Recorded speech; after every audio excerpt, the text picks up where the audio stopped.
ఇంకా మా husband call చేశారు. ఇమీడియట్‌గా కాల్ చేసి నాకు కంగ్రాచ్యులేషన్స్ అని చెప్పారు. నాకు కంగ్రాచ్యులేషన్స్ కాదు, ఫస్ట్ హెచ్‌సీజీ వాల్యూ చెప్పండి నాకు అన్నాను. ఎందుకంటే నా ఫస్ట్ సైకిల్‌లో నాకు 500 హెచ్‌సీజీ వాల్యూ వచ్చింది. అదేమో ఇంక్రీజ్ అయ్యేది కాదు.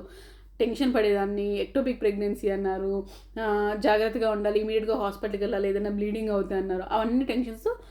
నేను నాకు ఫస్ట్ నెంబర్ చెప్పండి, కంగ్రాచ్యులేషన్స్ కాదు అని అంటే, నేను నెంబర్ చెప్పట్లేదు, నీకు కంగ్రాచ్యులేషన్స్ చెప్తున్నానంటే అర్థం కావట్లేదా, it is a good news అని అన్నారు. గుడ్ న్యూసా అంటే నెంబర్ చెప్పండి, నాకు ఏ గుడ్ న్యూస్లో వద్దు, నాకు నెంబరే చెప్పండి ఫస్ట్ అని నేను. అయితే 1435 వాల్యూ వచ్చింది. It is very strong pregnancy అని చెప్పన్నారు. Oh my God, strong pregnancy అమ్మాయి అని దేవుడికి అప్పుడు దండం పెట్టుకుని, ఓకే 1435 అంటే స్ట్రాంగ్ ప్రెగ్నెన్సీ, అబౌవ్ 1000 ఉంటే ఇట్ ఈస్ గుడ్ ప్రెగ్నెన్సీ కింద కన్సిడర్ చేస్తారు కదా అని. అయినా మనం నమ్మం కదా. అయిపోయింది ఆ రోజు. నెక్స్ట్ డే కూడా మళ్ళీ నేను ఇంట్లో యూరిన్ టెస్ట్ కంటిన్యూ అయ్యాయి, మనకి ఆపేది ఏం లేదు, కంటిన్యూ చేస్తూనే ఉన్నాను 2 days. దాంతో 48 hours మనకి డబల్ ద నెంబర్ అవ్వాలి కదా.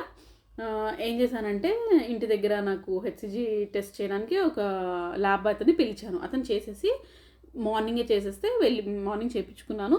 దాంతో ఈవినింగ్ రిపోర్ట్ కోసం వెయిట్ చేస్తూ ఉన్నాను. ఈవినింగ్ రిపోర్ట్ వచ్చింది అండ్ హెచ్సిజీ వాల్యూ అనేది 7000కి వెళ్ళింది. Means it is a good number.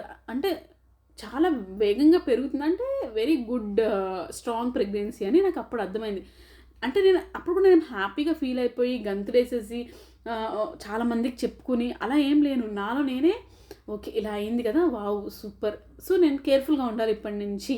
ఇప్పుడు నేను చాలా నెగ్లిజెన్సీగా ఉన్నాను, నేను మైండ్లోకి తీసుకోలేదు, బట్ ఇప్పటి నుంచి కొంచెం జాగ్రత్తగా ఉండాలి అని అనుకున్నాను. కానీ తర్వాత ఇంకో ట్విస్ట్ జరిగింది. ఏంటి అనేది నేను మళ్ళీ నెక్స్ట్ వీడియోలో కంటిన్యూ చేస్తాను.